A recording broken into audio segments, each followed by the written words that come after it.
Hello lovers, welcome back to another video of শ্রেষ্ঠ review. আজকের ভিডিওতে আমি কথা বলতে চলেছি অ্যাবাউট অজয় দেবগনকে নিয়ে। অজয় দেবগনের লেটেস্ট মুভি যার নাম শয়তান। তো এই মুভিটাকে নিয়ে আমি আজকে রিভিউ করতে চলেছি। তো চলুন ভিডিওটাকে দেরি না করে শুরু করা যাক, এবং চ্যানেলটি যদি নতুন হলে এখন সাবস্ক্রাইব বাটনে ক্লিক করে দিন। তো অজয় দেবগন হচ্ছে এমন একজন অভিনেতা যিনি এখন বলিউডে সব থেকে বেশি পরিমাণে এক্সপেরিমেন্টেড মুভি করছেন। আমি কেন এই কথাটা বলছি, লাস্টের মুভিগুলো আপনি দেখুন, দৃশ্যম 2 থেকে শুরু করে আপনার এই লেটেস্ট মুভি যেটা হচ্ছে শয়তান।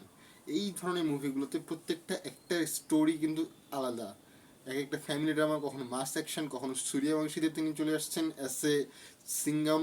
ঠিক আছে, তো এইভাবে প্রত্যেকটা এক্সপেরিমেন্ট কিন্তু এখন বর্তমানে সব থেকে বেশি অজয় দেবগন করছেন, এবং তিনি সফল হয়েছেন। এরকম না যে তার মুভি চলছে না, মুভি কিন্তু প্রচুর চলছে, মানুষ হলে গিয়ে দেখছে, এবং দেখার পর তারা স্যাটেলাইট রাইটসও কিন্তু প্রচুর দামে বিক্রি হচ্ছে। এবং এই মুভিগুলো কিন্তু দারুণ বক্স অফিস কালেকশন করছে। আমি দৃশ্যম 2 এর কথা বলি, প্রায় 400-500 কোটি টাকার মতো এটা ইনকাম করেছে। এবং এইরকমই একটি মুভি হচ্ছে শয়তান। এই মুভিটা এমন একটা মুভি, আমার সত্যি কথা বলতে দারুণ লেগেছে। একটা কম বাজেটের মধ্যে যে একটা মুভি তৈরি করা যেতে পারে, এবং সেই মুভিটা দারুণ, মানে দারুণ দারুণ দারুণ। মাত্র আপনার একটা ছোট্ট একটা স্টোরি, বেশ বড় স্টোরি না, জাস্ট ছোট্ট একটা স্টোরি, ছোট্ট একটা বাজেট, একটা ঘরের মধ্যে, তাও ফির এত সুন্দর করে ফুটিয়ে তোলা হয়েছে, দারুণ। শুধু অজয় দেবগনের কথা বললে হবে না, অজয় দেবগনের মুভিগুলোতে এখন বর্তমানে যারা সাইড অভিনেতা হিসেবে কাজ করছে, অভিনেতা অভিনেত্রী যারা মানে ছোট ছোট ক্যারেক্টারে কাজ করছে, তারাও কিন্তু দারুণ অভিনয় করছে, ফার্স্ট ক্লাস। এই মুভিতেও কিন্তু সেটাই আমরা দেখতে পেয়েছি। অজয় দেবগন দারুণ অভিনেতা করেছেন। শুধু অজয় দেবগন যে আছে মেইন হিরো হিসেবে দেখানো হচ্ছে সেটা না, বাকি ক্যারেক্টারগুলোকেও একটা প্রধান চরিত্র দেওয়া হয়েছে, যার কারণে মুভিটা কিন্তু আমাদেরকে ভালো লাগছে। অ্যাট দ্য সেম টাইম আমরা একটা ইমোশনকে টাচ করতে পারতেছি প্রত্যেকটা মুভিতে, যার কারণে আমাদেরকে এই মুভিটা দেখতে ভালো লাগছে, এবং পরবর্তীতে আমরা বারবার দেখে এটাকে আরও এনজয় করতেছি। তো শয়তান মুভির স্টোরিটা কীরকম আমি প্রথমে একটু বলি, যে শয়তান মুভি অ্যাজ আমাদেরকে কালো জাদু হিসেবে দেওয়া হয়। কালো জাদু কি? ঠিক আছে, কালো জাদু হচ্ছে এমন একটা কিছু যেটা মানুষকে, হয় না, আমরা হিপনোটাইজ করে দেওয়া বা অন্য কিছু, এই ধরনের কিছু একটা জিনিস যেটাকে বলা হচ্ছে কালো জাদু। নিজের জ্ঞান বুদ্ধি কোনো কিছু থাকবে না, এরকম একটা সাবজেক্টের উপর একটা মুভি। তো আমি এখন পর্যন্ত কালো জাদুর উপর তেমন কোনো, বা হিপনোটাইজের উপর ওরকম মুভি দেখিনি, বাট বলিউডে এই মুভিটা আমি দেখে বেশ ইমপ্রেস মনে হয়েছে। কারণ এই মুভিটা এমন একটা মেয়েকে নিয়ে তৈরি, অজয় দেবগানের মেয়ে। তো এই মেয়েকে বশ করে নিয়ে একজন লোক, তার যে মেইনস যে ইচ্ছে, তার ইচ্ছে হচ্ছে আমি কালো জাদুর উপর একটা বড় ইয়া পাবো, আমার একটা আরো শক্তি বৃদ্ধি পাবে, আমি যে কাউকে দেখলেই যাতে আমি তাকে হিপনোটাইজ করতে পারি। তার কারণে তার মেয়েকে এবং অন্যান্য মেয়েদেরকে বশ করে সে নিজের কাজে রেখেছে, এবং পরবর্তীতে সে তাদেরকে আগুনের মধ্যে মেরে ফেলবে, এবং যার মাধ্যমে তার শক্তি আরও বৃদ্ধি পাবে। এইটুকু একটা স্টোরি। এবং এখানে অজয় দেবগনের মেয়ের সাথে ভিলেনের দেখা হয় একটা ধাবার মধ্যে। ধাবা থেকে তার বাড়িতে আসে, এবং বাড়িতে আসার পর তার মেয়ে আর নিজেদের কন্ট্রোলে থাকে না, পুরোপুরি তার কন্ট্রোলে চলে যায়, এবং সে সেই বাড়িতে আসে কিছুক্ষণ থাকে এবং বলে যে আমার মেয়ে, আপনার মেয়েকে আমাকে দিয়ে দিন। এটা হচ্ছে একটা সিম্পল স্টোরি, এবং এই মাত্র 2 ঘন্টার একটা স্টোরি।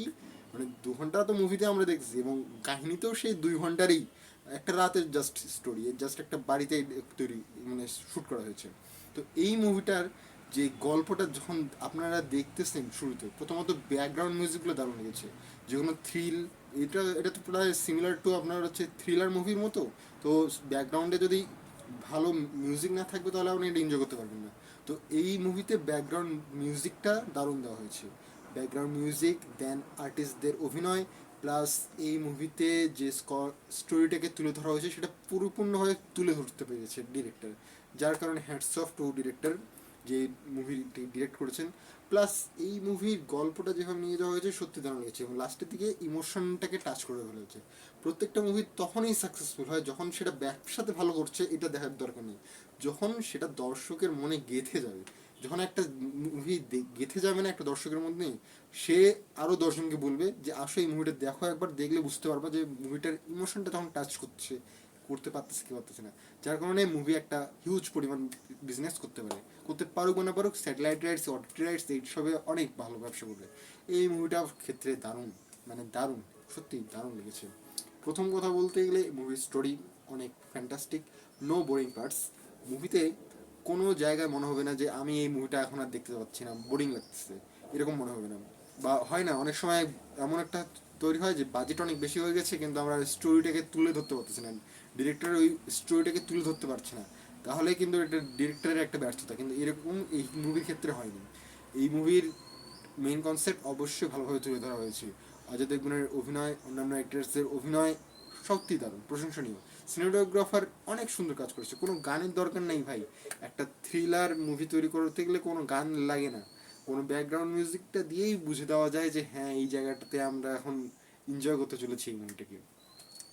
তো এই হচ্ছে এই মুভির মেন কনসেপ্ট, এবং আমার হচ্ছে বিশ্বাস এই মুভিটা যে কেউ দেখবে তাদের সত্যি দারুণ লাগবে। এবং কালো জাদু যে কতটা ভয়ঙ্কর সেটা আমরা এই মুভিটাকে দেখেই বুঝতে পারবো, এবং এটা হাসিল করার চেষ্টা কখনো করা উচিত নয়। তো আপনাদের কীরকম লাগছে এই মুভিটাই রিভিউ শোনার পর আমি জানি না। তো আপনারা অবশ্যই দেখেন মুভিটিকে, এবং হ্যাঁ আমার চ্যানেল নতুন হয়ে থাকলে এখন সাবস্ক্রাইব বাটন ক্লিক করে দিন এবং পাশে থাকা বেল আইকনটিতে ক্লিক করুন।